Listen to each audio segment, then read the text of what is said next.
Well, from the United State of Texas, welcome to another episode of Rev Nation. We may not be your mother's favorite foot massager, but we'll always leave a smile on our face. We're glad that you decided to spend Friday with us here in Rev Nation, where we grease the squeaky wheel of socialism with liberal tears and try to take over the world, one radio wave at a time. We'd like to thank the mothership Vet Radio Syndicate. Please join millions who have liked and loved and shared the page.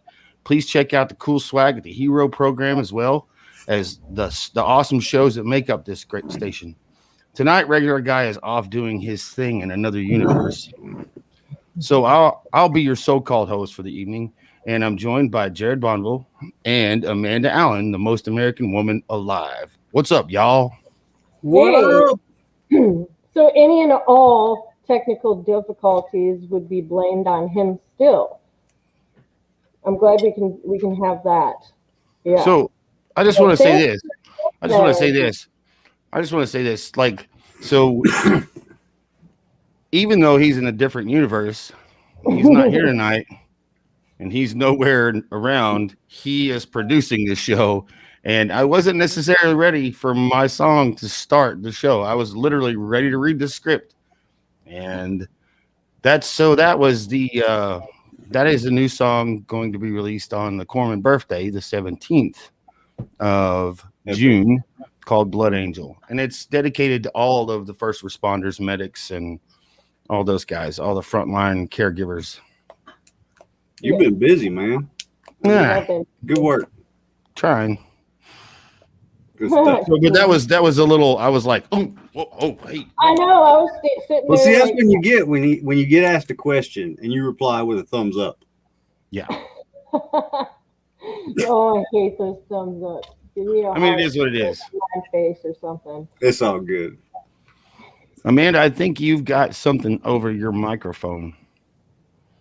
I? You sound a little like. Do I sound okay now? It sounds muffled for some reason. Like almost like you're speaking down a tube. Well, let me try and fix that technical difficulty. I'm still going to blame on him. I mean, I'd blame it on him too. Isn't that what we always did? Like, okay, who's not here today? That's whose fault it is. Yeah. We're just going to fix it and press on. Blame somebody. Yeah, we're going to blame whoever's not here and continue moving on. Do I sound better now? Yes, you sound a little better. You still sound like you're muffled, but it'll do. It'll work. You just have to speak into the microphone, I think. All right, Dan. I got you. So what are we going to talk about tonight, Amanda, since you are the topic queen? Oh, I am? Oh, I don't know. Who's the topic king or queen tonight? Well, I guess I'm really, and I know Jared's on board with this whole... Dean, he might be drinking space whiskey somewhere. I'm not sure. And crossbreeding. I'm sure he's crossbreeding something. There's that too. There is that too. Ew. You just put that in my head. So the extremism in the military, we have another awesome little development on that and who they're choosing to have on their little board or their working group, they call it, the counter extremism working group is what they're trying to call it. Yep. That's cute. Interesting. Real cute. Sorry. I have this little... Remember when you used to call things task force and it sounded cool and it was real? Oh, like Operation Warp Speed or something. Yeah, but people need like 12 different titles and 12 different little caveats behind their name to make them feel important nowadays. Well, yeah, it makes them feel important. Yeah. So what you're saying is the more words that are behind your name, the better off you are? No, that's what they want you to think. Oh, I was going to say, I'm just going to write a bunch of stuff after my name. I think the more letters and stuff after your name equals more indoctrination. Well, you can put however many letters and whatever letters that you want in anything now. So true. Yeah, no, that's true. Holiday Inn Express. We all have a Holiday Inn Express at our disposal. Maybe not out here, but yeah. So, did you know that a third of Biden's little working group task force a third of them are Muslim. I'm not shocked. Well, a third of them are Muslim. So Really? basically, we're putting our people that are our enemies Well, to you can't say that to because set not them up everybody. and say, Not these ones are. Oh, these ones are. well, Dude, that I don't doubt. I'm gonna put the link in the comments. I'm going to do that because it's pretty interesting. I think that one of you guys, I don't think it was me, sent the link in for the Islamic activists to investigate the U.S. military by Yeah, Daniel Greenfield. yeah, that was me. They You put so many freaking sources in this, it's unreal.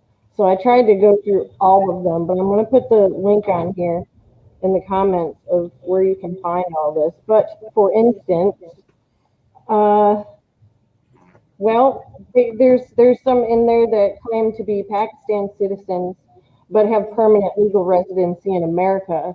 So does that make them American? Aren't you supposed to be American to? Well, no, I would think so, but I You, guess dual citizenship is something new that's okay. I guess, or maybe it's always been okay. I didn't know. I But kind I of, know that if you're in a cabinet seat, you should always put America first.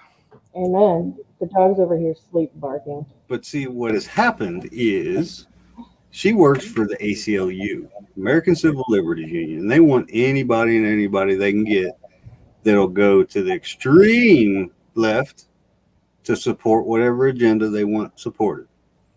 Kind of like everybody that they put into office, Mm-hmm. like your what is it, the health supervisor of the United States or whatever. Oh, Whatever. I That's remember. interesting. What are we supposed to Yeah, call that. the Whatever that is.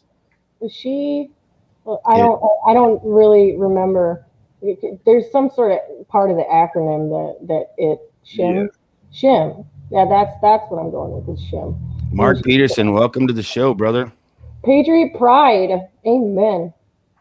For They do sure. their they do a podcast like twice a week called Patriot Pride, I think, something like that. But yeah, you should check them out too, man. They're good. That's good stuff. But yeah, Awesome. no, like so, but I mean, so let's talk about this again. So we've already covered extremism in the military, right? And how we're going to fight extremism and all this other stuff. And I don't know. How do you guys feel about the extremism in the military? Like honestly. There I wasn't think any. that the majority is not.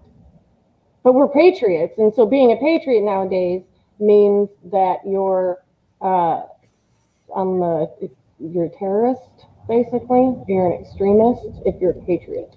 Right. It's been But said that's that. the MO of the left. They want the lines blurred. They want everybody to think that everybody's the enemy. That's when they win. Right.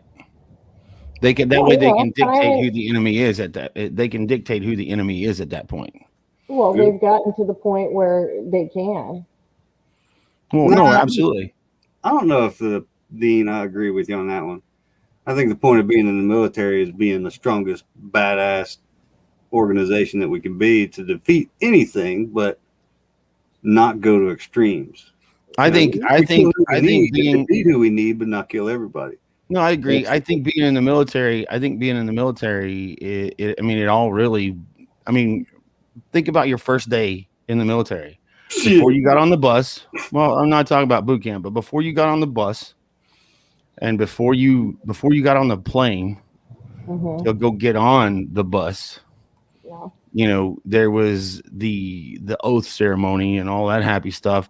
So you took an oath to defend and support the Constitution of the United States of America and to follow the orders of the president and the president and the officers appointed over you. So help us God. I mean, Mhm. that's what the military really is. Like, it's not, I mean, you can call that extreme, but is it really? Because I mean, that's literally what it means to No, it's be values. in the It's military, right? values. You learn the meaning of values to its core. And I I wouldn't trade my experience for the world. Mark says that their show is called the People Patriot Project. People Patriot Project.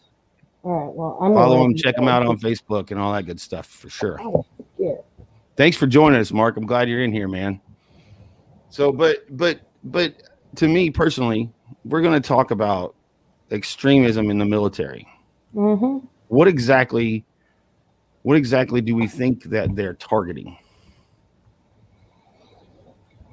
Without using the word patriot. I truly think they're going to try to target anything that is counter to their agenda. Which would be what? That's what I'm trying to get at. You and I both know that no matter who looks at a certain situation, you can come out with 3 different perspectives. Right. And they're going to use the most extreme perspective of whatever fits their agenda. So we don't really know exactly what they're looking for. I mean, they haven't. But if you could guess, what do you think that what do you think that they're literally going to be looking for? Anybody that disagrees with anything racial. So just like if you want if you disagree that a certain situation is a racist situation, you are now going to be labeled as a racist. Right. And they're looking for anybody that has anything to do with Trump, pro-Trump, they anything to do with talking about the election. Now, one big issue I do see coming they're is looking for all. donations. I wish I had the list of the questionnaire that they're at.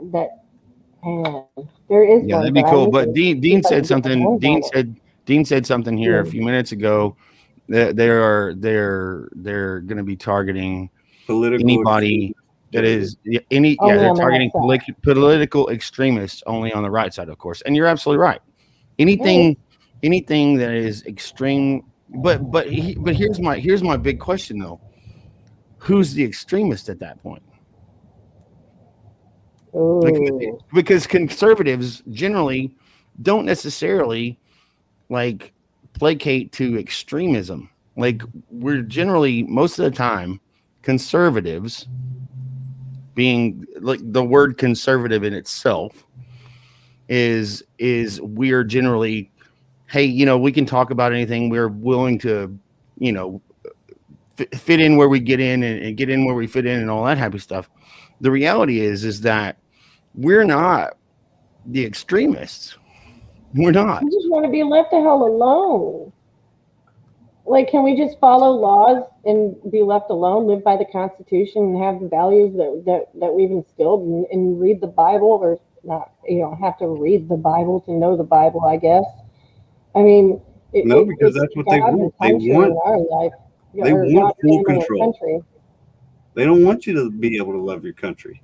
No. They want you to stay home. Mark said it signifies extremists and terrorism at this point. And they've already said it. Patriotism, that word, might get us kicked off right now. There's a good question right there. Mark's asking a good question. When did flying the American flag become controversial? When did we fly flags for murderers? Back when September 11th happened, I actually wrote the Air Force Times because I was so pissed off. There was an article I read in the paper, and a lady had put a little American flag on her cubicle and was told she had to take it down. I mean, that's 20 years. That's over 20 years ago. And that's how some people were acting. Reparation. But, I agree with Dean. Allowed it to continue. No, I agree with you. I agree with Dean, though, also. Go ahead and kick out all the conservatives in the military and see what happens. You're absolutely right. Going. Mm-hmm. Yeah. They have an oath still. I honestly, even with all the crazy stuff I did and all the crazy places I went, I didn't see any type of extremism. I mean, it was all about the mission, the brotherhood, and getting home. That was it. Those 3 things. I didn't think. Yeah, you don't think about, hey, my brother over here on the right is a black guy and this person is Mexican. No, that's my brother. That's my sister. Well, I can tell you, ultimately are going to have my 6. Absolutely. I can tell you, I think it's when you take each other's life in your own hands, all the bullshit goes away. Well, Right. I can tell you that, like, when I joined in '94, you know, there was still a semblance of like racial tension in certain areas, but it was never like it never went anywhere. It was stamped out every time, and like you didn't talk about it openly because that got you removed real quick. I tell you what, Whiteman Air Force Base back in '98, my whole class went there, right? And before we got there, there was a little town called Concordia that we were warned about before we get that threat travel brief. The red light district. You do not go there if you are any shade lighter than perfectly white. And they said that's just a warning. You can do whatever you want. And we had a couple black guys in the class, and we all went fishing, hung out. I mean, it was nothing. We get in my big old Bonneville and actually go out there to go fishing in the lake one day. And no crap, there was a billboard sign in 1978 Pontiac Bonneville. Bonneville. What was your last name now, Bonneville. Not Bonneville, but Bonneville for sure. Was It's that on close. purpose? Yep. No, it was my great grandfather, just accident.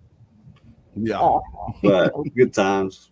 Yeah. No, yeah. So, but again, back to the extremism, Yeah. you know, if you go to church, like, are they going to remove church from the military? Are they going to get rid of that? How many times have they already removed pastors for trying to stick to their religion?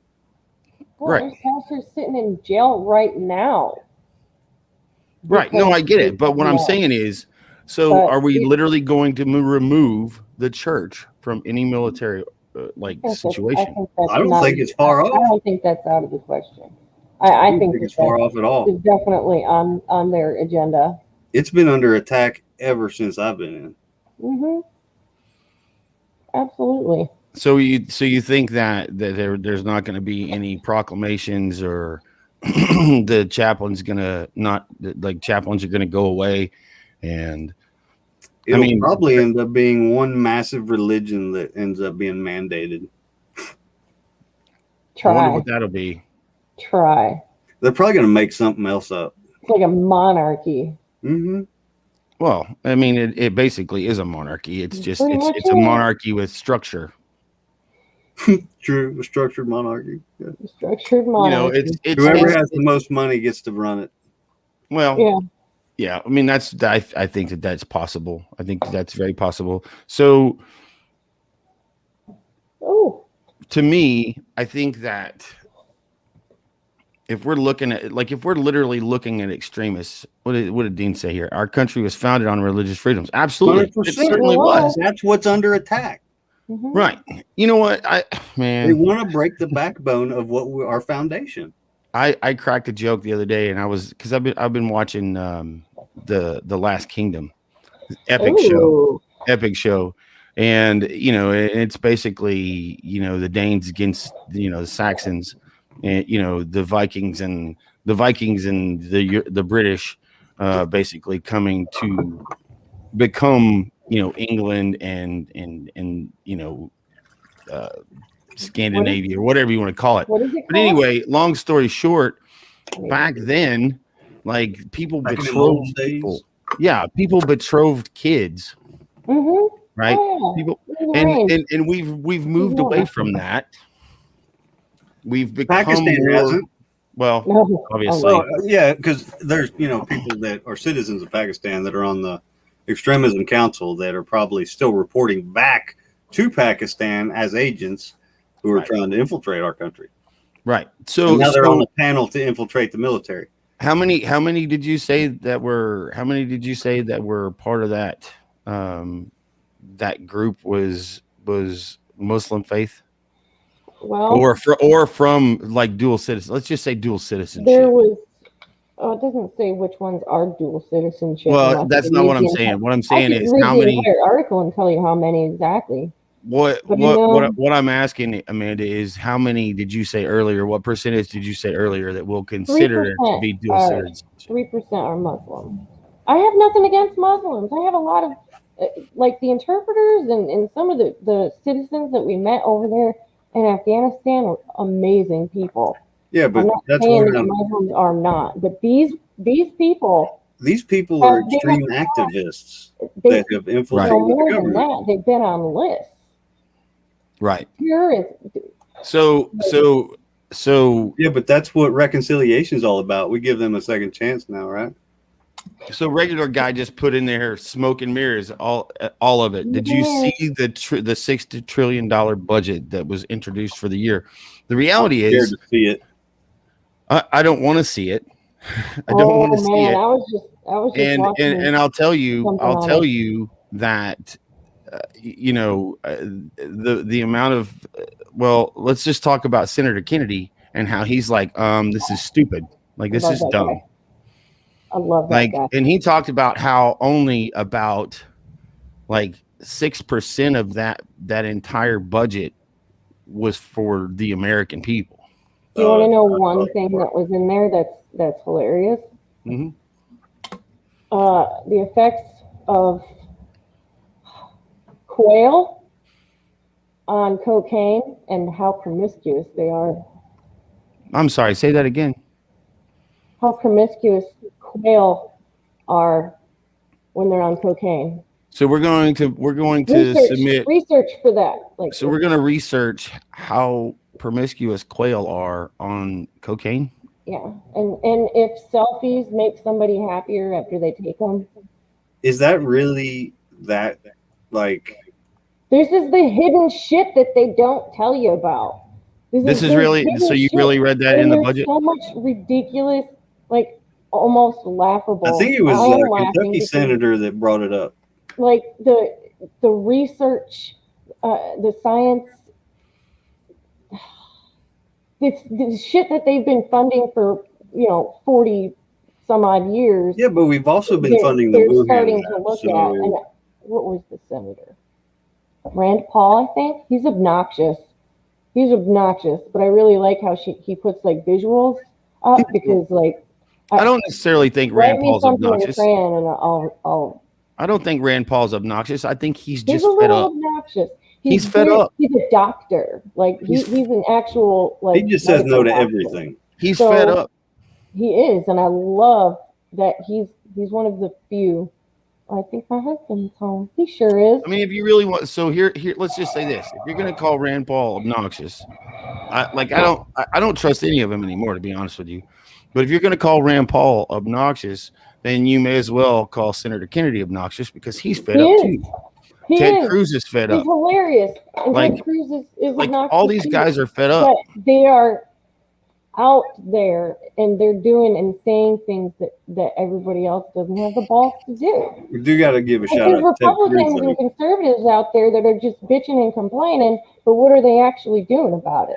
Nothing. Well, Dean says apparently quail. Dean says apparently quail like hookers and blow too. I mean, who doesn't? Apparently they do. Research shows. Research shows. Many military person wouldn't get that question right like 100% of the time. Like we know what people are going to say. Yeah. Regular guy says it's about time we had that study. Regular guy says it's about time we had that study. I agree. I agree. Everybody's always been wondering, right? Maybe we should ask them if they can legalize cocaine because whatever. If it's so great on quail, then why not? I mean, if we legalize, honestly though, if we legalize cocaine, if we legalize cocaine, then the freaking drug lords would be out. They'd be shit. They'd be shit to bed. Dean wants to give coke to turtles and see if they bang faster. Actually, that would probably be the most like environmentally friendly use of cocaine. Yeah. Environmentally friendly. And give cocaine to sea turtles and see how fast they eat. The weakest part. Yeah. Can you imagine that little slow sea turtle on the beach? Oh man, jeez. Oh. I don't know, man. That's very convenient. So back to this whole extremist thing. So, is there a I got timeline? Do they have a distracted. timeline on when I we're haven't looking at? seen that yet. I Yeah, haven't seen that yet, to be honest. No, I have not seen that yet. But I am so interested to see what these questions are. yeah. We should Because they're probably passing maybe. it down through the ranks because everybody's got to do this freaking survey thing on all their troops. So I'm interested to know what it is that they're A actually study on looking Dean's for. beard. A study about Dean's beard on blow. How much That's a shit good can one. Dean store in his beard? How much shit? I'd give So Dean's beard it just blow. wants I to swear I would. eliminate they just want to eliminate any opposition in the Well, yeah. military Absolutely. whatsoever. Bottom line, they just want to completely delete it because then So they would let me have ask you. So let me ask the you a let super. me ask you a ridiculous question. What do you think is going to happen if they actually eliminate? So let's say hypothetically. Let's say It might get hypothetically loud they for a actually second. eliminate. Let's say hypothetically they eliminate all the people that they're targeting. What do you Eliminate think? how? Hold on. What do you think will happen to the infrastructure of the military itself? Oh, It'll crumble. crumble. What are they going to do? How are they going to discharge them?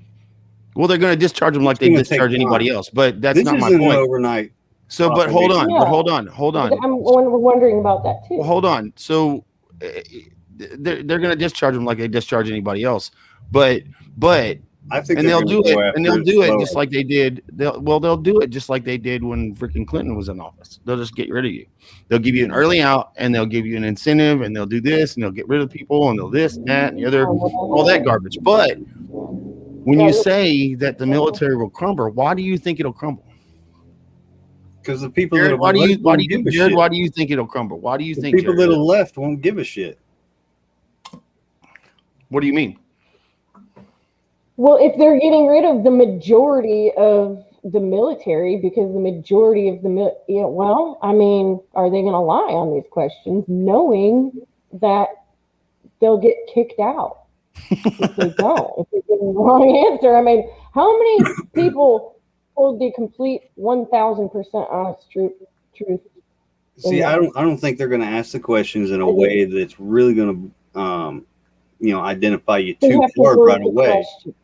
But I think it's They don't going have to to word them very complicated for the Marine Corps. You guys are true. good. They're You probably just going to okay? have check boxes.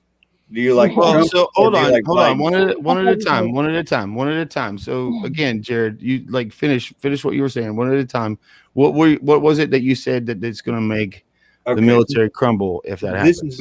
this is going to take years. And it's going, I don't necessarily say, let me take that back, not crumble, but it's going to slowly become another country. Like we're going to lose the power that we have because when we get to that point, what's left? I mean, when you take everybody that supports the Constitution of the United States of America out of the military, Mm-hmm. what do you have left? You got an option for every other country to come in and take over your country. Mm-hmm. Yeah. All right. Ooh, No, communism? and I agree with you, Amanda. What do you think? I mean, it's just a slowly weakening of our defenses to slowly take us over. They can't defeat us right off the bat in the battle. We'll knock the shit out of them. I mean, that's Oh yeah, evident. for sure. But Amanda, they're going what do to you wear think? us down. What do You you know, think what do you think it's I going to look like? have so many different thoughts of, but I'm a what if person, so I'm Mhm. always constantly asking myself, like, what if they were to do this? Like, how would I react in, or how would people react in that situation? Like, would they? Oh, this is hard to even say because I don't want to get kicked out of here, but they would definitely have to word things in a way to corner you or corner them, corner us. Mhm. But then they're also looking to have us veterans get ratted on and rat each other out too. You know, that was I think we talked about that not last That's week, but yeah, we've the already week talked about before, that something like for that. I sure. think, yeah, Right. I don't So remember. I think one big thing that you're going to see, which I've seen recently, is they're going to start targeting your donations. So, like all those little GoFundmes that pop up Ooh, on yeah, your feed. Think about how many officers have been kicked out for donating to Kyle Rittenhouse. Yeah. Oh So now think So about how the military coincides political activity. yeah. I think And they've so if already they started doing start that. reviewing your background check and you say, do you donate to any organizations or political organizations? That's going to be one way I think they'll say, okay, well, you can't do that anymore. Now, if people go in knowing that, the rules are going to change. Just like Mark said, they're going to thin the herd right. by making Thin the policy herd. changes, hmm and it's just going to weaken us. So Little all by right. little. So if it So weakens I us, have right. why do you? So what do you think the bottom line to weaken our military is To for take this over the campaign? entire United States. Say that one more Because it's time. gonna be So a so foreign hard to country take can take away. over the entire United States. Right. People have no clue that that's the mission of foreign countries. Like they have Right. no idea that China wants to dominate the world. They live in Right. their little bubble and ignore it. Well, it's so hard to believe I that agree with there's you, going to be Kyle. people out there that don't know, that don't care.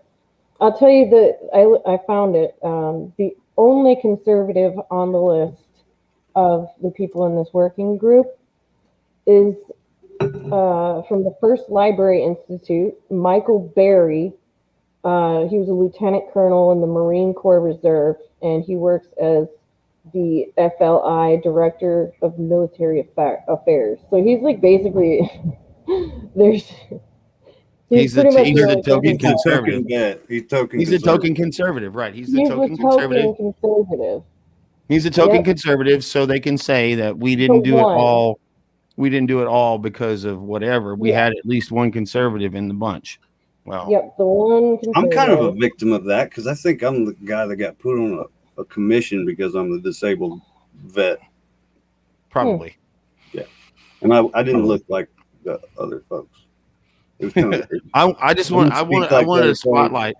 I just wanted to spotlight that Dean says that he can hide 3.2 kilos of cocaine in his beard. That's pretty impressive. That's a wow. I don't know if Don't say anybody's ever that out seen loud, dude. 3.2. I don't know if anybody in here has ever seen I mean, we 3.2 got coke. more coyotes. That's big. I don't know if anybody's ever seen 3.2 kilos of coke. I have. It's a lot. And that's an impressive statement, Dean. I'm just going to tell you. But I believe you can because that's an epic beard. I haven't seen his beard. It's I'm, like I don't really 27 care. pounds. it It's like a is bag. It's 7. bigger than a bag of He sugar. needs to not. Yeah, he needs to not say this out loud. We got them coyotes running the border and shit right now. They might Well, be like, oh, look at all Well, that. those are coyotes. Those are the All that Democrat space. voting base in 15 or in 10 years. yeah. Oh, okay. Yeah. Yeah. Because you can vote when you're an illegal alien. So I'm gonna ask a I mean, you're not question. supposed When to do say you think, alien. since we're talking about the border, when do you think Kamala Harris is ever really going to go visit the border? I don't She's think she will. not. She's got Maybe minions to maybe do in that the dirty next. work. I think maybe this year she might go once. Maybe. There was a delegation that went down there to the DEA place and they wouldn't let them in. They'd been trying for weeks. The DEA even turned them away. Like, what y'all hiding? What do you think? Everything. It's Oh I don't. man, it's so strategic. It's sad. It's so strategic, but obviously strategic that I don't understand how people can't see it. It just Well, it's here's the other side of that coin. People don't have to see it. They're literally telling you right in your face now. It's not. They're not trying to hide anything. Nobody's trying to hide anything. They're literally doing it right in front of you and laughing about it. And people don't care enough to see it. I What care. does he have? I'm tired of What does the guy always say? He says something about going to the store and get their Marlboros and their Coors Light and doesn't affect them until it affects them or some shit like that. Right. Well, So so here's the deal. Like all joking aside, like it doesn't matter what's going on. Like and it doesn't really matter whether the people see it now or not, because the next opportunity to change anything is 2022, and that's a whole year away. and at the rate we're going, let me ask you, by the rate we're going right now, and we'll start with Amanda. By the rate we're going, how long do you think, or how well? I mean, how do I word this? How well do you think this country will be faced by 2022 in the election? How well structured do you think this country will be by the election in 2022? Oh my God. It's so I the think structure there's is still going to just be crack. crumbling. They're creating these gray areas for their own convenience that shit's just crumbling. Like people, I have no idea what's going to happen in the next year because it's all happening so damn fast. Like, and look at all the infrastructure bills and shit like that, and you got Democrats against Democrats, and you know, we need to get some more seats. And if we don't get it in 2022, then man, the next But my 20 question is, years is going to be a nightmare. but I my don't think question is, do you think that the 2022 election is going to have any weight?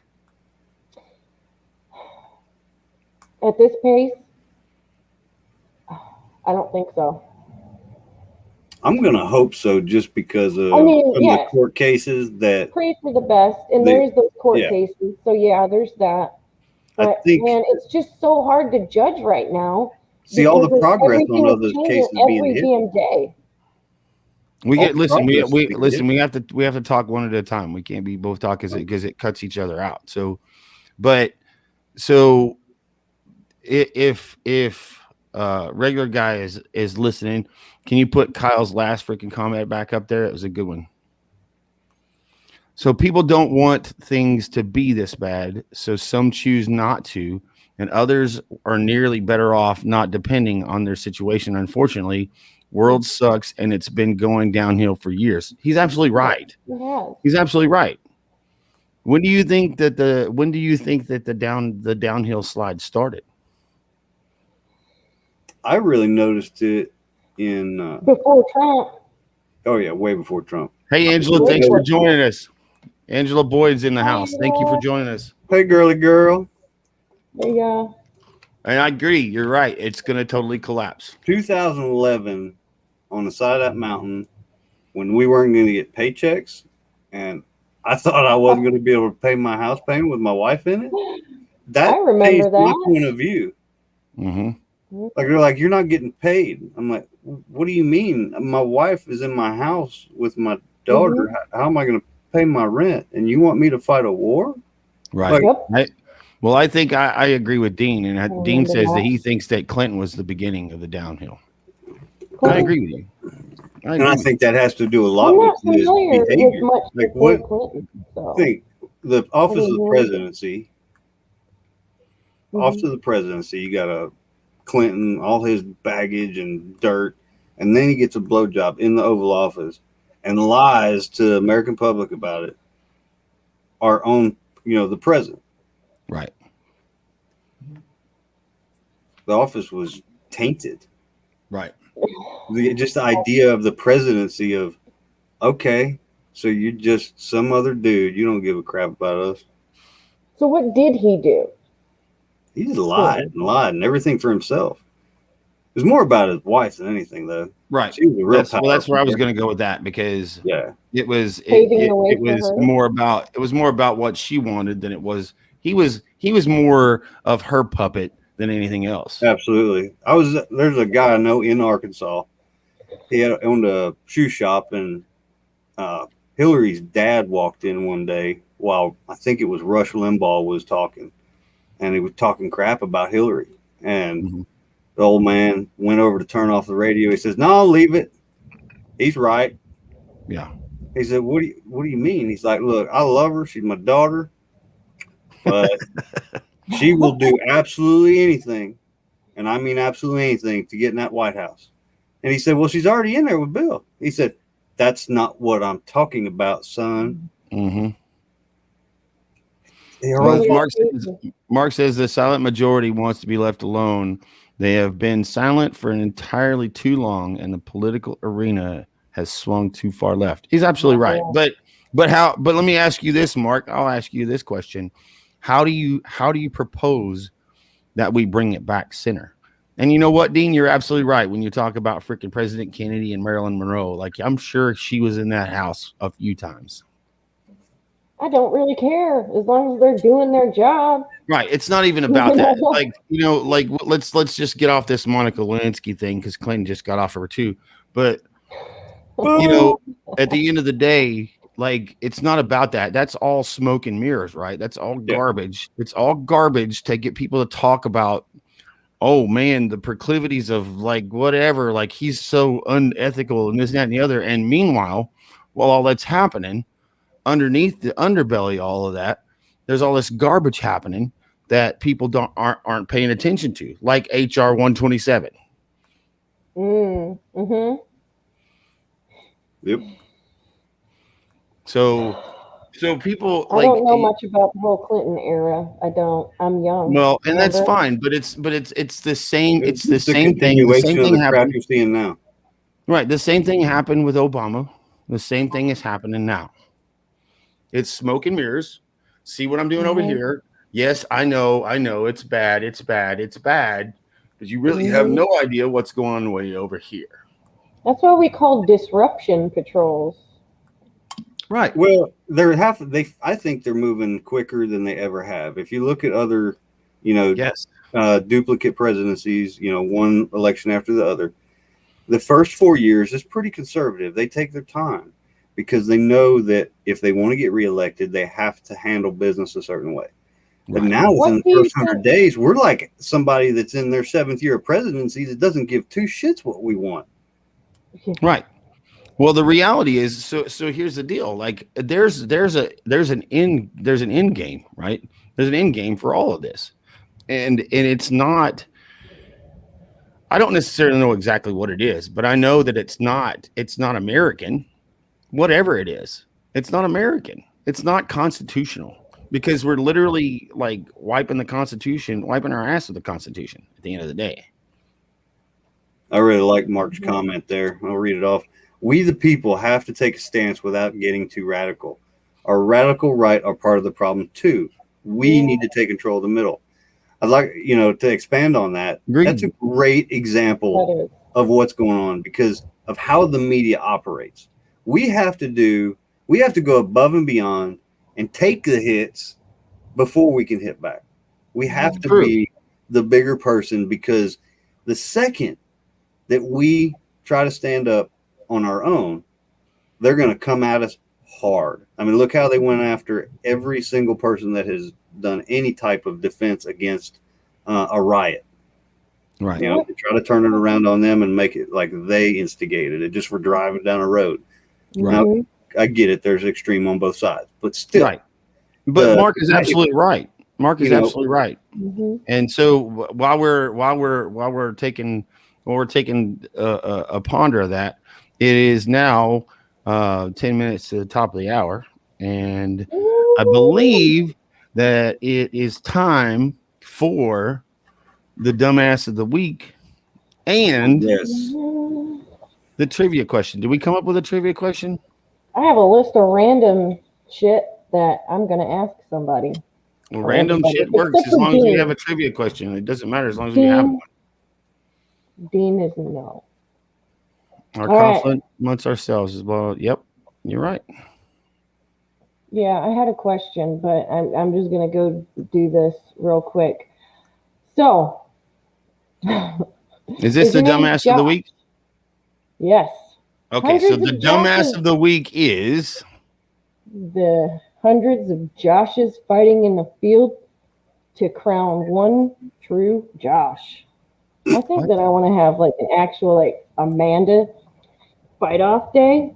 I don't think that I would win though. Gladiator. So basically, hundreds of people called Josh have gathered together from all over the U.S. to take part in a duel.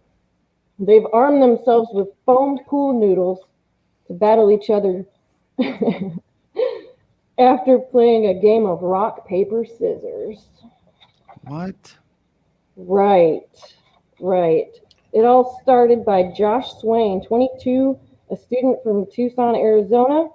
He got the ball rolling by messaging other people who shared his name on social media. After he chose a location at random, hundreds of people showed up at Air Parl in Lincoln, Nebraska for the event. This is a little bit old, but I couldn't find anything because, RG couldn't make it. Report that Josh Swain from Omaha beat the original Josh, OG Josh, at the grueling and righteous battle of rock, paper, scissors. I just want to say this. The OG Josh is The OG Josh is 22. 22. Yeah, he's on a roll. He's not so OG. In the subsequent pool noodle competition, with which anyone with the first name Josh could enter, the victor was a 5-year-old who was given the Burger King crown.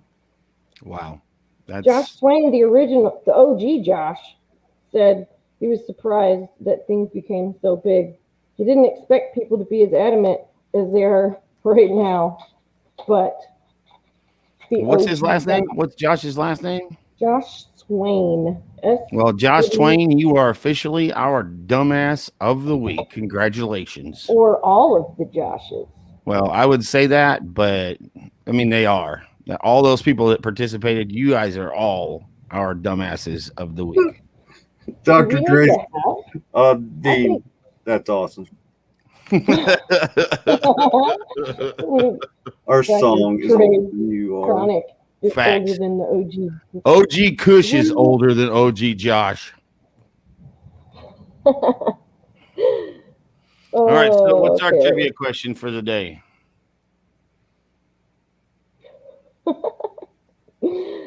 What are the 2 books that Sam Houston carried with him throughout his campaign for Texas liberty? That's a good one. 2 books that General Sam Houston carried with him throughout his campaign for Texas liberty.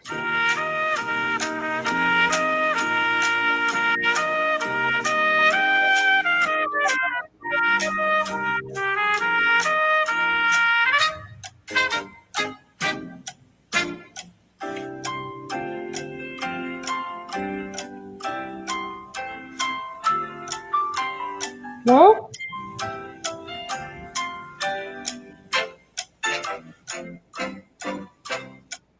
Okay, I'm over it. All right, nobody got it, so I win. It is Gulliver's Travels and Caesar's War Commentary. That's Gulliver's interesting. Travels. That's a good choice. That's a good book. It's a It really is. good book. I don't know about the Caesar's War Commentaries, but I mean, do it. It's well. Yeah. Well, that being said, we're at the top of the hour. We got 4 minutes left. Amanda, tell us about Bead Prick. Bead Pricks. And it's with a K, like an OG. So Bead Pricks, that's my art therapy sort of business. Not really a business. I just sell what I make. I don't make shit to sell.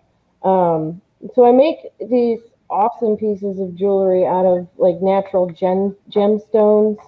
I try not to use a fake shit. You don't use synthetic stuff. You use pretty much. Gotcha. Pretty much gemstones, check glass, stuff like that. I just finished that one. Oh, that's nice. Bracelet, yeah. Yeah, that's Jasper. That's pretty awesome. Yeah. So how much would you sell that piece for right there if you were to sell it? I think I have it listed for 80. Right on. Yeah. That's awesome. Well, so that means if you are looking for jewelry and customized jewelry, and you are interested in finding something that's American made and made with like real product and not synthetic stuff, and you check out Bead Prick with the most American woman alive, Amanda. Well, you can see right at the bottom of the screen, we got a banner going on. Where can we find your stuff at, Amanda? Where can we find your stuff at? On Etsy, you put in Bead Pricks Jewelry. I have a Facebook. It's really easy to find me. Just type in Bead Pricks, BEADPRIKS. Bead Use Prick. your imagination. It's hilarious. Speed pricks. Awesome. Well, as usual, I guess we're going to go ahead and close out this hour with a little rendition of my newest release, which will be released on the 17th of June. Hopefully, I'm working out some stuff with the idea is to get it released on the 17th of June. I'm working out some stuff with my distributor, and hopefully I get the timeline squared away, because that is the Navy Corpsman's birthday. That is the day that the hospital corps was established in 1898. So this song is called Blood Angel. It's a kind of an old nickname for like medics and corpsmen and whatnot. So I wanted to put this out and dedicate it obviously to the corpsmen of the world, but also the medics, the Army medics, the paramedics, the EMS guys, the cops, anybody that's out there, taking care of people, trying to save lives in the middle of battle. So that's what this song is, and I hope you enjoy it. You'll be able to find it on Spotify, all that stuff after the 17th. So without further ado, here is Blood Angel.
Oh, so what do you think? I like it, buddy.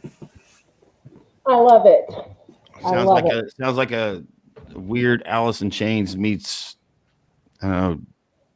meets Jim Morrison kind of tune. Huh? That's what I was thinking. It was a little, yeah. I was trying to pinpoint exactly what it reminded me of, but I love it. I really do. Thank you guys, appreciate it. So let's see what Kyle has to say here. Sadly, the majority of the people in power are repetitively talking freedoms to government economies as they see fit for personal group gains. They take away, then push hard and squeeze out what they can as a way to keep the peace and freedom. We have to agree to new regulations that keep those hardships. Oh wow, what the hell? It disappeared. In place. In Hardships place for in place for small bargains elsewhere in life. Hooray politics. Absolutely, man. Kyle's a good dude, man. Kyle's a good dude. He's a Marine. I met him in California.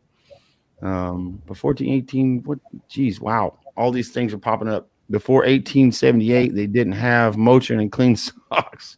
No, they didn't, Dean. They just cleaned up the battlefield. That's what we did before then. Yeah, I guess so. You change your socks, take a knee. Yeah. Shit. Meanwhile, we're still treating you for all of your syphilis and gonorrhea and all that happy trash. So I had a question before we took the break, and I've been asking myself the same question. Like, when did people really start paying attention to what was really going on? And I feel like it came around the whole George Floyd thing. And when all the riots started, I think is when people really started paying attention to what the hell is going on in politics. But what do you guys think? Where do you think that like started people to open their eyes and see what is actually happening? I honestly don't necessarily feel like they're still paying attention. I think a lot of people are kind of hoping for their positive vibes to change the world. Like, let's just keep everything in our little circle positive, and it's just going to change everything else. And I think that at the end of the day, like, I'm all about positive vibes, and I'm all about having positivity. But without work, positivity gets you nowhere. Mm-hmm. Yeah. So well, actually, it does, and I just got notification that it does. Oh, because the new Secretary of the Army was confirmed today. Oh, nice. Who is it? Christine Wormuth. She was the lady that led Biden's transition team. Born in California, grew up in College Station, Texas, went to Massachusetts, got her poli-sci degree, and then became a presidential management intern. Then went into the Center for Strategic and International Studies. So basically, she was groomed to go into politics. She's a psychology major that is groomed to do all the things that they want her to do. Yeah. Look how you weaken the military. Not in the military, huh? She has no military experience. Thank you, Dean. I appreciate that, brother. Potato chip. I like that. No, yeah, but seriously, like, so that's like putting like a public affairs officer in charge of a combat theater. Well, yeah, that's kind of what they're going for. Because they know it'll fail. Not that a public affairs officer doesn't have value, but not in charge of an entire battalion, though. That's right. not their. How are you going to How are you going to have a regiment being led by a public affairs officer when their whole scope of a battle is perspective? Yeah, that's why we have jobs and subject matter experts. Crazy. Yeah, that's the reality. Actually does good in that because everybody in your chain pretty much knows your job because they had to do that job to move up through it. Right. Politics doesn't have anything like that. Government doesn't have much like that because you're just appointed on somebody's whim a lot of times. And if you didn't do enough bad stuff, then you get appointed by the Senate. Well, Pterodactyl, I'm glad you're out eating with the family, brother, and we'll appreciate you watching it later. I promise you. Thank you. Oh, pterodactyl. But yeah, no, you're absolutely right, man. Like, how do you? I don't. Whatever. Like, you're calling that positivity. I'm guessing there's sarcasm somewhere in that whole. Oh no, she was probably just all smiles and rainbows. I mean, not like rainbows in the gay way, but rainbows like in unicorn farts and Right. let's just everybody smile and hold hands and kumbaya and fix everything in the world. Well, look at when you got a new commander, in a special unit. You looked at his bio and you're like, how is our mission set going to go forward after this? Mm-hmm. What's going to change? Right. Mm-hmm. You look at any of these presidential appointees or whatever, look at their bios, look at their history, look at their education, and all that will tell you what their point is of being there. Yeah, this is not the time to teach people how to do a job, and it because if you don't have experience in something, you can't easily get a job. But they're like, oh, here, you look like you could fit in. You're a woman. You're brown. You're a Chinese person. You're Muslim. I think that like how many people are not women in the White House? Who do we have here? My commander-in-chief came by to show you her shirt. Hey, She wanted my favorite. I never dreamed. I would What be does an it say? awesome wife, but here I am killing it. Yeah, girl, killing it. Oh She's yeah. one of my favorite people in the world, by the way. I have never met her, but she comes in and just randomly slaps the shit out of you, and that makes me happy. I'm a fan. It's not the first time. It's probably not even the 15th time, and it won't be the last. Like, you're welcome anytime you want to come in. This woman is tougher than most of the veterans folks have served with. I'm not shocked. Well, I put up with your ass for 12 years. Exactly. Look at There's that. that. See? There's Golly. that. Perfect. For sure. Anybody can deal with me for that long should deserve some type of medal. I Well, mean, where the hell is it? See I'll just what y'all go got me shopping into. tomorrow and buy myself something. Go on her go website. get yourself Be something tricked. nice. Yes, I need to get on that because my brain is on Christmas presents. What? And so Already. No, it starts early. yeah, Man. I got a big family, so it all starts early. But I want to get one of those bracelets for my sister and my mother. Well, Sounds you like can have Big a Brick's gonna be homegirl big money. discount. Homegirl discount. Sweet. Oh yeah.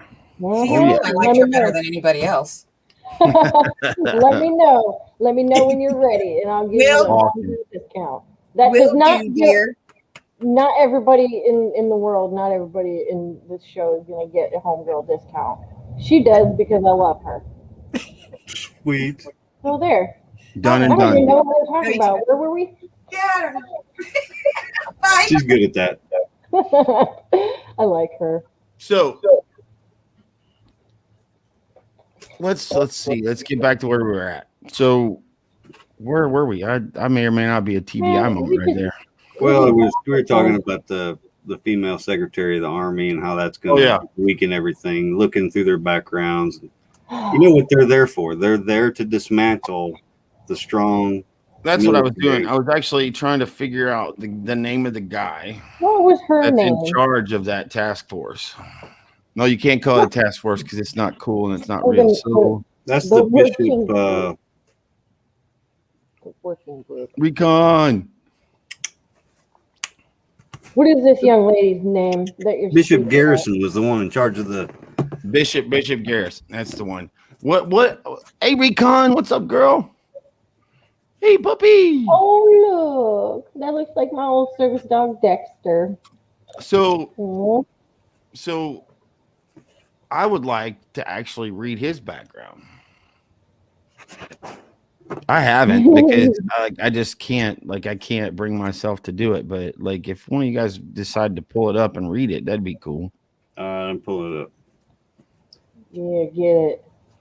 Get it. Recon. I want to know what this chick's name is. You just said it, though. He What's his name? is the Director of National Security Outreach of Human Rights first organization. Wow. Dang. So Is that he acronym? leads human rights efforts to build partnerships with members of the military and national security communities, as well as national security-focused think tanks and research institutions. He also leads the project Veterans for American Ideals, a nonpartisan movement of military veterans who advocate American leadership on human rights. Wow. West Point grad, two tours in Iraq with the Army. What was his job? I'm just gonna randomly open this and tell you one person on here, other than the token conservative they have. Suppose he's got a combat action badge. Well, I mean, you can get that standing in a firefight. True. You're supposed to shoot back. However, I'm pretty sure they gave a bunch of those away just because. So one person on this working group is Wael Alzayat. I don't even know how to pronounce these. I don't know. I don't know who Hyman G. Rickover is that Dean's saying, but that's kind of funny. His role as the CEO of M-Gage. He's the national co-chair and founding member of the Islamic group is Curran Khalid, who had been described as one of the country's most prominent, who plotted to kill President George W. Bush, and Sami al-Arian, who was linked to Islamic Jihad. Wow. Wahid had been placed on a terrorist watch list and M-Gage as counterterrorism research, Joe Kaufman noted. So how in the ever-loving shit can somebody like that be put into a freaking position like that? Oh, that's what you get when you want to include everybody. Is it not? Here's your participation trophy. Is that what we're saying? Oh, it's bigger than that. Oh, those are wonderful. I don't believe in that bullshit. But yeah, it's the same thing. I don't even know what to say with my face right now. I can't. I don't even like. What? Why? You remember the times of reconciliation overseas? Oh yeah. How's it any different? No, not really. No. All right. So Hyman G. Rickover was the father of nuclear Navy, and he is one of the longest serving officers in the Navy. Right on. Thank you for that information, Dean. I'm glad your beard gave out that information. So there's Faiza Patel. I think he just wanted to write Hyman in the text. I'm pretty sure he just wanted to write Hyman in the text for sure. What were you saying, Amanda? Oh, he's Hyman. Oh, okay. So something Patel. Another Pakistani immigrant who co-wrote an article arguing against designating the Muslim Brotherhood as a foreign terrorist organization. The article claimed that the Muslim Brotherhood is a religious organization, a political party, and a social service provider, and that it had disavowed violence decades ago. That would come as news to Hamas. These are the people that they have in this working group.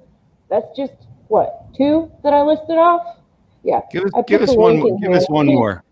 Give us one more just for shits and giggles. All right. A lot of Muslim activists, Pakistani ACLU activist Manwar Wahid. Nope, I already read that one. Engage's board includes Deba, aka Debbie Almontazer, who was forced out of her old job over T-shirts reading Intifada NYC. Nada Al-Hanoudi, Engage's executive director for Michigan, is the daughter of Muthana Al-Hanoudi, a former CAIR leader who is accused of working for Saddam Hussein and Iraq's intelligence agency. What do you think about that, Jared? I think we've been infiltrated at the highest levels on purpose. Yeah. And a lot of our politicians have blood on their hands because of it. So my stupid question. Here's another extremism stupid question. What is the doctrine? What's the doctrine of the basic Muslim takeover? Can you tell me? If you can't convert them, No. kill them. Mm-hmm. You can't convert them. But how do they but how do they go about converting? Well, it depends. I've seen some of the What's the grooming. general? So, but I agree with you. But what's the general Terror? doctrine Oh, of terror, fear, right? violence. So death. It's a calculated effort to inculcate. The actual definition is a calculated effort to inculcate fear amongst a general population. right. So basically, what they do, and this is how it works. They basically come in to a city or a country, and they become part of the country, and then work to turn it to what they believe it's supposed to be. Let's talk about Hamtramck, Michigan. You can't play the church bells, but they can play their call to prayer. You got Dearborn, which is like you don't want to mess around in Dearborn if you're anything other than a Muslim. And ask me how I know. I'm from Michigan, and I lived all over Detroit and all over the state. And I'm telling you what, Hamtramck and Dearborn, Sterling Heights is now getting it. They have a Baghdad market in Sterling Heights. I lived right next door to it, and I came home and I had to stare at the stupid Baghdad market. Wow. Isn't that interesting? Yeah. Oh. Almost got arrested once, maybe twice for nothing. We won't go there. Wow. But see, the bulk of the population has never seen those cities. They've never left their own states. Right. So they see what they see on the media. They don't listen to anything, that's not mainstream. They believe what the TV shows them. Well, they've been watching NBC and MSNBC their entire lives, CNN their entire lives, And Dean says Dearborn is Little Iraq. It is Little Iraq. It damn sure is. It's disgusting. It even smells like. That's what happens when you appease a certain group. Right. I had to get out of there. I moved. I had to move. All I did. You understand why I asked? You understand why I asked the question that I asked, right? Because the doctrine of a Muslim takeover, it's not necessarily entirely violence. Sometimes they just take over by population. Oh, for sure, and they have. I watched it. They've become, and I listen. I don't hate every Muslim in the world. I'm not a hater. I don't hate Muslims. There's one point in time in my life where I hated everything Muslim. But I don't agree with it, and I'm not a fan of it, and I'm not necessarily interested in following suit with what they believe, because I've seen what that does to their own countries, and here they are doing it to ours. We've seen it firsthand, man. The people that are going to judge you for that statement have never seen it firsthand, and until they have, they're never going to change their opinion. It's Here's the bigger picture. But here's the bigger picture. I don't care if they judge me or not, because I know what I've seen. Absolutely. But it's still frustrating when you go out and you have to think that may be the belief system in the area you're going. Right. Yeah. It's sad. They did away with the police. They have their own police. Sharia law or whatever it is. Sharia law is. They booted out all the police at one point in time. It's the bunch of Polish immigrants that settled in Hamtramck. Okay, so they all just pretty much pushed them all out. All the Polish, they pushed them out of the city.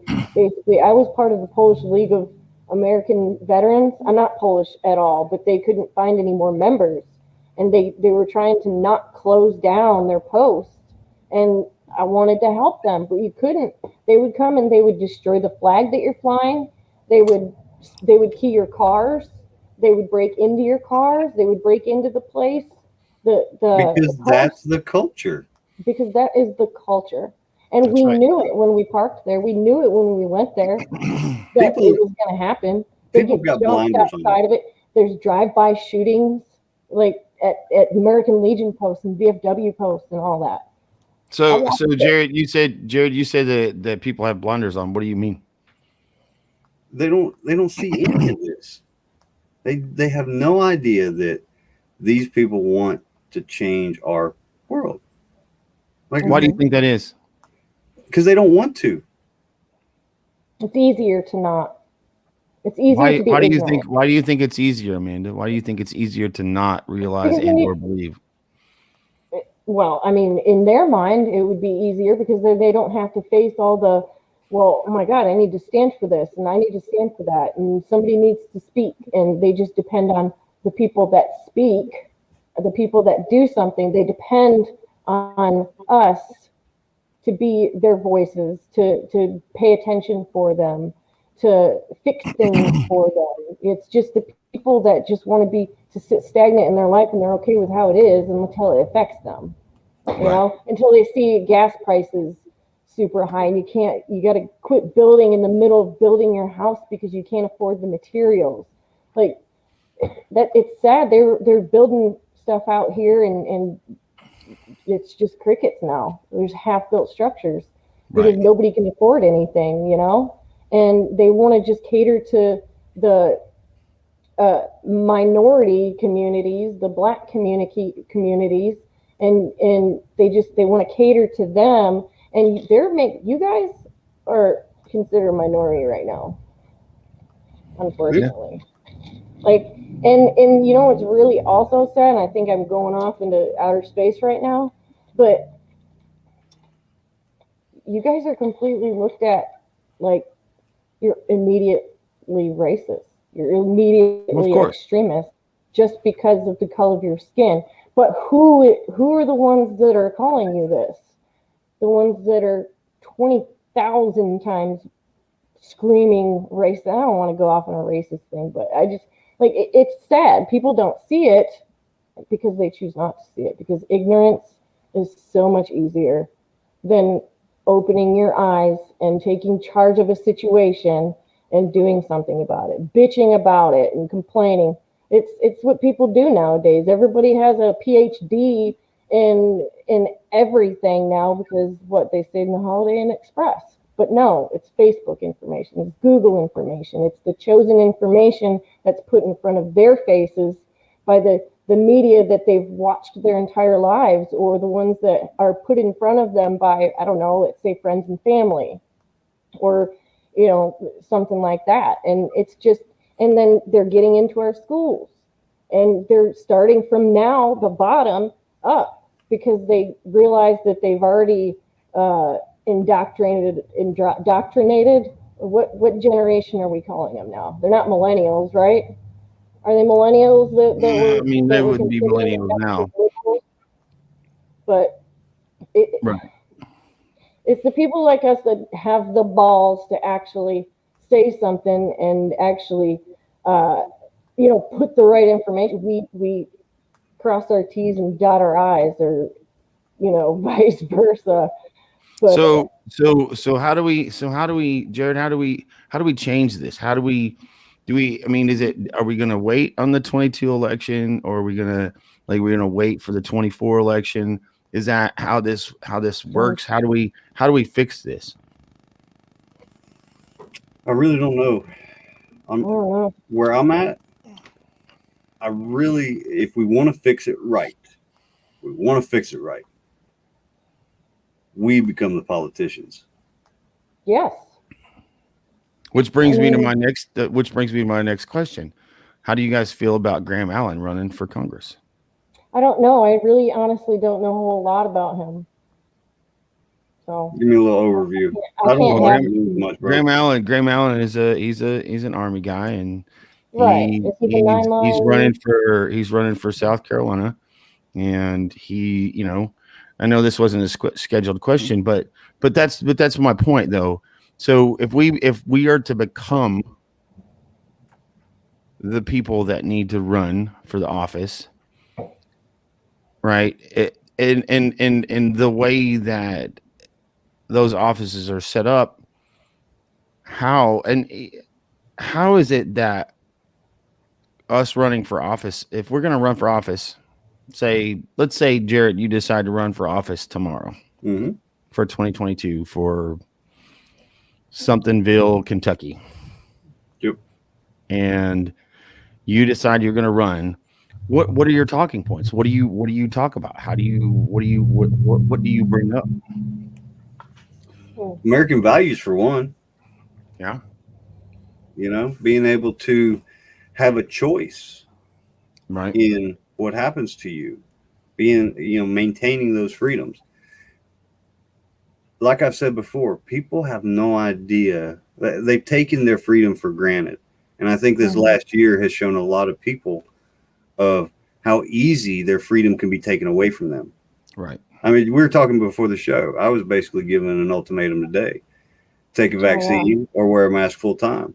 And it's like, wait a second, why is some entity trying to convince me and mandate me for my employment to do that when it was never? Tell all the viewers what not necessarily where and what, but what that organization does. They administer part of the criminal justice system. Right. And what was that meeting about? It was supposed to be about an American with Disabilities Act accommodation discussion. So it was supposed to be about a disabilities accommodation and what not to do to someone with disabilities, right? Yeah, don't discriminate. Yeah, but because of how they've written it, the way they look at it, take it, wear a mask, or potentially not be employed. Right. Well, Dean says if your vaccine works, why do you need a mask? The reality is, Dean, I'll be honest with you, Dean. We never needed a mask in the first place. Okay, Doc, you know exactly what the micron level of an MCTUAP will clear out, right? Right. And it won't even stop the coronavirus, and it's got dual or charcoal canisters. Right. The whole mask thing would never mind. You finish it because you're absolutely right. It does nothing. It does absolutely nothing. And if you just look at the manufacturer's stated information, along with all the information that we're given, just look at micron level. One item can disprove 99% of the crap we've been going through this year. Right. But ignorance is bliss. Yep. So here we are, and to answer your question, Dean, like it was never really about the mask. It was more about how do we control a grand populace through psyops, basically. I think it was, psyops. Well, you remember me talking about the Biderman report back in the 50s. Mm-hmm. It's a way to control a populace. Right. And it doesn't take that long. Damn good The experiment is complete. The experiment is complete. Too easy. So, yeah. I have another question for you. What do you guys think about how Dr. Fauci's changing his tune all of a sudden? Well, he's just done another mouthpiece. He's been involved in that Wuhan lab for so long. Come on. Anybody that's connected like that should not be able to give the mandates of the government. They're too bought in. So when they keep asking about the gain of function, experiments, what and we give money to the Wuhan because blah blah blah because of the bats. And this is what I watched the other day. We do it because the bats are in Wuhan, China. Okay. And so we're giving these guys money. We're giving these guys money to study a virus that's potentially horrible. And we're just going to, and this was something that Senator Kennedy said. So we're just going to trust that China is going to be okay and not do anything bad. Mm-hmm. What do you think about that? It's already been proven. Our government's being sold. Man, let's just borrow some more money from China.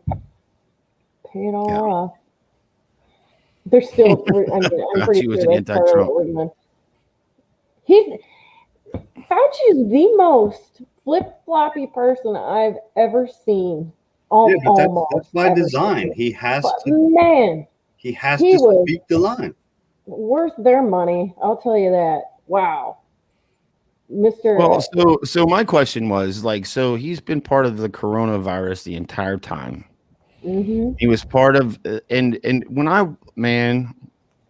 I watched him flip belly in Trump's administration, and I was sick. I was sick to my stomach, and then to see him, I don't know, to see him flip the script all of a sudden. Like now, like, what was it? 3 months ago, we were talking about double masking and all this other garbage and blah, blah, blah, blah, blah. And now it's like, no, no, no, no, no. Like, there's no reason. There's no reason. As long as everybody's vaccinated, blah, blah, blah, blah, blah, blah, blah. But Yeah. I mean, the things we've been talking about for 40, 50 years, natural immunity to certain things, especially all the immunizations we've had, we're like, we could probably walk through a damn fire pit and be all right. Right. Dude, who knows? But That's why I'm kind of afraid to have kids. exactly. Oh, well, a perfect example of that. I know somebody very close to me whose father had Agent Orange, and now they have a lot of medical issues. Now, Thanks for joining us, Brian Romans. Appreciate you coming in. Later, Yeah, well, they get paid too. You got to prove them. Right. Mm-hmm. If you weren't a dependent, it doesn't automatically work. Right. No, because you have to be born after they were exposed and yeah, but if you weren't a dependent at the time of exposure, like so if that person was like no longer your father or around, it's just impossible. But what do we do during the Black Plague? What did we do? What they did we do during smallpox? The bad people or the sick people. This is it's been completely opposite. Nothing has made sense this entire last year. If you looked at last year as a military operation, it's all about psyops. How long did it take for a smallpox vaccine to be manufactured? I don't know, but I know they suck. They're gross. And when everybody gets one, and then everybody has to go shower in the same showers. Yeah. You know what's funny about that? You know what's funny about that is we finally eradicated smallpox. Oh yeah. Right? Well, hold on. Yeah, we did. We did. In the 50s, we eradicated smallpox. Like it was gone. Like everybody got the smallpox vaccine. My mom had the scar. I remember looking at it and going, "What's that from, Mom?" And I never thought in my life, after the statement of the smallpox vaccine has eradicated smallpox, that was the statement that we'd ever have to worry about smallpox again. However, as it sits in a lab somewhere, which is where we got it, it's been doled out again. And here we go. So we're going to talk about smallpox, and then we're going to talk about the Wuhan flu. I don't really care if you have a problem with that or not. That was another shot. I was thinking about all the shots that we had to get when we ran the gauntlet. I can tell you. I can tell you all of them. Typhoid. I can tell you all of them because I was part of giving them. Oh yeah. You got JE. Well, you didn't get JEV unless you were going to Japan, but no, you got MMR, you got measles, mumps, rubella, you got typhoid, you got you got polio, you got yellow fever one, wasn't it? Yeah, yellow fever, typhus. You got a tetanus shot, and those were boot camp shots. And then of course, if you're going, and then of course, then anthrax came out, and anthrax, everybody got a session of anthrax. I got two. I got two of them because I lost my shot record.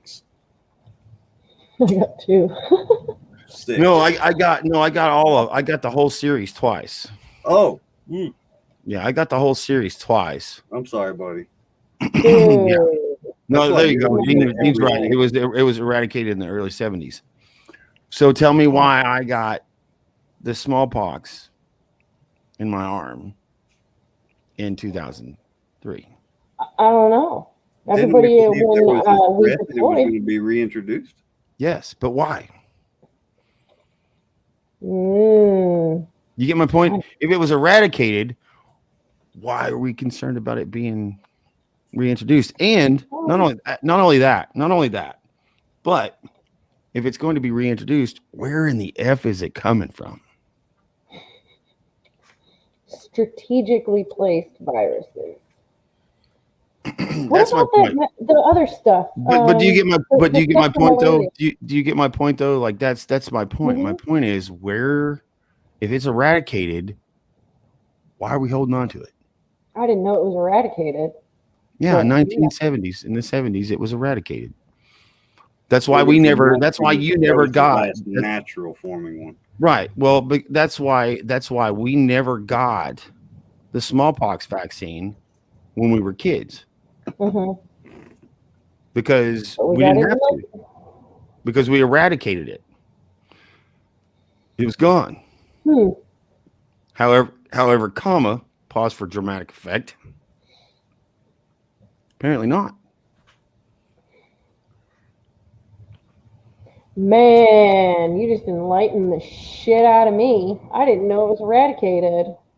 Dean says they ask me if I'm vaccinated. I'm like, the military and the VA make sure of it. I never tell them if I got the Rona vaccine. The reality is, Dean, you don't have to.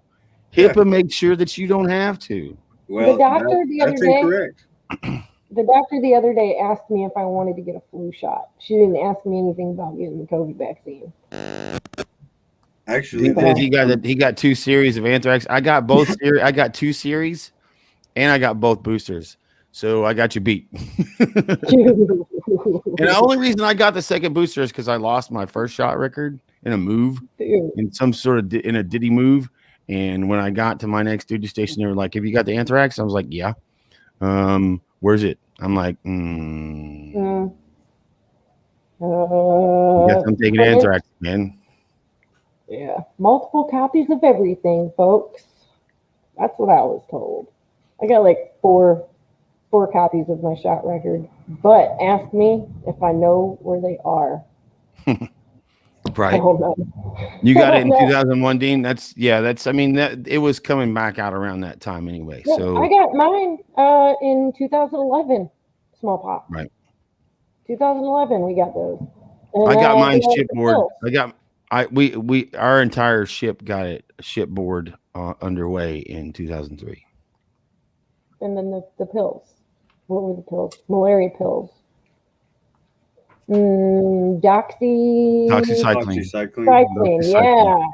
I guess there's a big thing about those permanently damaging you for life. I don't know the details on it, but yeah, I know I actually have that issue. I think that was caused by the doxy. Because Yeah. the two things they tell you you're not supposed to do with doxy is be on it for more than 6 months, or be out in the sun with it. Be in the sunlight, right? So that's why, like, you see my face, all the red spots. Yeah, it makes you photophobic. Yeah, it never goes away. So that's the only thing they could really come up with was the long-term effects of doxy. Because I was on it for a year, living on the mountain. It's like so. Right. Wow. See, I need to know the details on that because photophobia is not being afraid to take a picture. That's not what photophobia is. Not being afraid to take a picture. Photophobia is like light sensitivity. Yeah. Is that mine? I don't know. It might be mine because there's some serious lightning and stuff happening here. Oh yeah, you're the one in the storm. I'm gonna get hit directly after you. You we've been having are. stupid storms, man. I had to skip out on the last show because I'm battling with AT&T trying to get this stupid ass Wi-Fi to work. It sprinkled rain and I wasn't able to do the show because my Wi-Fi was out. Because every time it just sprinkled a little bit of rain. Well, we got you back. That's all that matters. I had to put a couple boots in AT&T's ass. They got to talk to me, I think, 12 times in 2 days. And I got it taken care of. That's good. Hopefully. I guess we'll see on the next storm that comes through tonight. Yeah. We need to find a Suddenlink person that can actually like walk next to the box and be like, "Let's drag the cable." Yeah. That has to be me. I think it is. I bet you the storm is maybe. doing it. What's happening All here? right. I'm not I seeing got it. stressful. I'm just hearing it's just little pops. I think it's just the electronic fields in the air. Oh. Creepy. There's a You're lot of being monitored. Anyway, electrons and protons bouncing up and off of the earth right now, right here where I'm at. so Science about them and stuff. UFOs. Follow the science and stuff, right? Science. Follow the science. Follow Protons and your own electrons. science that you find. The Dang. problem with the science this past year is for every person, you got both sides saying exactly opposite of each other. Right. And you both got just as many little letters after their name, and you don't know who the hell to believe. I'm definitely not going to believe the guy's been working for the federal government for 30 years. Right. Or however long the hell he's worked there, but because I've worked for the government for that long, I know what people are in those positions. Right. Like it's questionable at best, for sure. Yeah. You're talking about old David Chipman that's coming up Jesus. for the ATF. Wow, yeah. Holy crap. How about that? Yeah. Dude. The smoke hadn't even settled at Waco, and he's taking a picture. Mm-hmm. We would have been booted out of the military for doing some shit like that, just like other people were. You do not. Yeah. That's basically a war crime photo. Right. And that's cool. Another awesome qualifying participant in the Biden administration. Well, so when Ted Cruz first initially asked him what his definition of an assault weapon was, he was like, "Well, the ATF has designated, anything that was capable of, a detachable magazine with anything over 10 rounds, blah blah blah blah blah, yada yada yada." And so Senator Kennedy comes back and he goes, "So basically, what you're saying is basically all of the weapons that are made are assault weapons." Oh my God, the qualifications. Like, he doesn't even know what it means. Yeah, but you don't need to know what it means to ban it. Right. That's the point. He's not being put in there to manage a government organization. He's being put in there to dismantle our constitutional rights. Because of his prior experience. So he has all these qualifications, but also he's an anti-gun activist and has been for his entire career, anti-gun activist. Meanwhile, he carried one on his hip. Yes. He was involved in that whole Waco thing too. There's that. Rules for thee, but not for me. Right. But they're using, this is their token. They're like, hey, look, this guy, he worked for ATF and, he did this and that. And so, but he also says, guns are bad. So we need to listen to this guy because of all of his experience in his career. I'm going to say this, like, I don't know about you guys, but like at some point, I'll take that one if you want. Yeah, go ahead. Hey, Dean, he wasn't there when it happened, but he was brought in to actually investigate it afterwards. The picture, I don't think that was him or whatever, but he was the case agent that was there. Right. Mm-hmm. He was brought in to investigate what happened in Waco. Do we recall what the investigation, how much of a shit show it was? Well, the government cover-up. Huge cover-up. Oh, well, I mean, first of all, everybody understands that David Koresh was a nut. Oh, for sure. Like, he was a nut, and he had a bunch of people drinking his Kool-Aid, but at the end of the day, he wasn't doing anything wrong to anybody. I mean, yeah, he might have been doing some polygamous garbage or whatever, but at the end of the day, he really wasn't doing anything stupid, crazy. And then it just got out of hand when they went in to figure out what the hell was going on. Race car. That's my husband. Sorry. So, I Um, mean, but anyway, just listening to his testimony, though, he is entirely incompetent. I mean, absolutely. and that's actually fairly common amongst federal agencies. Is we got the ATF. Well, they're trained as federal agents, Right. Investigators, most of them. Very few of them actually know anything about guns. Right. I can't tell you how many agents that I knew that the only gun they have ever shot is their sidearm. M92 Beretta or a P290. The SIGs. Yeah. well, let me read something from the NRA ILA, the Institute for Legislative Action.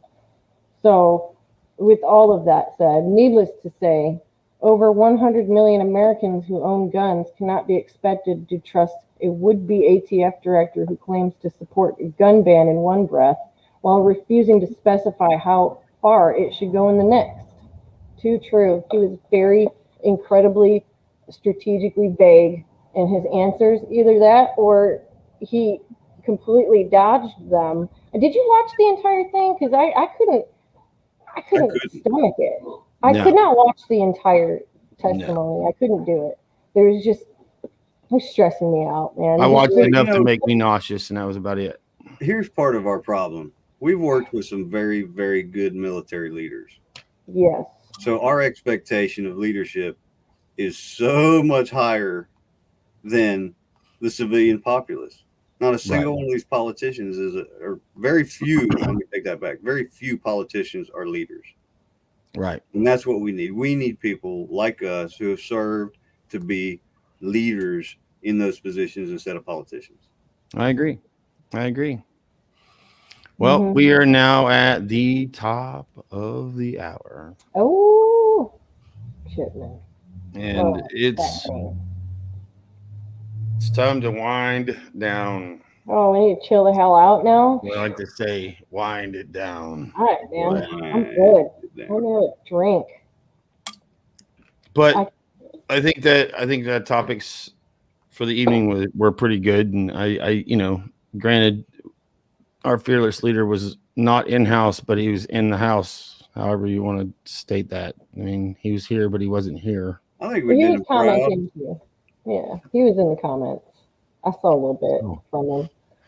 But I did put a really good source there in the comments. I really hope that everybody looks at it. It's the source on the Islamic activists investigating the military for extremism. It's a really, really good article. A lot of good sources in it. So, here's a question. How the hell are all these people going to get security clearances? They don't need them. They don't need them. I think they're going to have to at some point for some of the meetings they're going to be in. Well, I agree with you. What's going to be required is the exemption letter from their approval authority. I want to know what that letter states. Yeah, but they got that Swalwell guy that was banging a Chinese spy, and he's still in. So they don't really care. They make their own rules. Yeah. It's ridiculous. Like honestly, like it's, I don't know. It's like watching a hand grenade go off. I don't know how I would be able to be in the military nowadays. There's no way. My sister and a couple friends were like, I'm going to join the military. What should I expect? And should I do it? I'm like, no. And you're not going to, don't expect anything like what I experienced. I cannot vouch for it. I don't want you to do it. Please just don't. Which is sad. And like back a few years ago, I'd be telling them, yes, that's awesome. Like join. But now I'm just terrified. Like, and then my little sister, she says she wants to be a state trooper in Michigan. And I'm like, girl. Yeah, I know. She's a little bit like me. Bit like me. So I understand. She says all that stuff just makes her want to do it even more. And I said, you know what? Get it. So get it. This weekend, a place like Florida to do some shit like that. Right. So real quick, this weekend is Memorial Weekend. And we know that we have friends that we are going to remember and think about. And in that, I want to say something to everybody out there. Like, obviously, those of us who have been to combat and lost friends, or who've been active duty and lost friends who died in combat or to suicide, we all remember those people.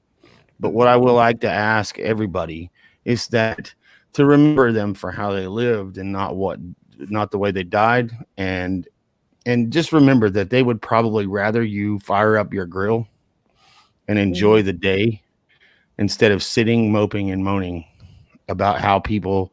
It's not about a barbecue. I totally get it. I totally get it. So, what are you guys going to do for Memorial Day this year? I've actually got a great weekend planned for first in a long time because I usually just disappear. Yeah. Yeah, But me too. tomorrow I am going to go work with a great organization, nonprofit here in Kentucky, that's doing some woodworking. Awesome. More details follow later, but it eventually is going to be like a big healing center in one of the rural areas, faith-based recovery, and a wood Cool. Nice. shop. All products made by veterans, shipped out all over the world. Right Uh, on. so I'm going to do that Saturday. Then have a memorial ceremony, spend some time with family. And I'm gonna do what they can.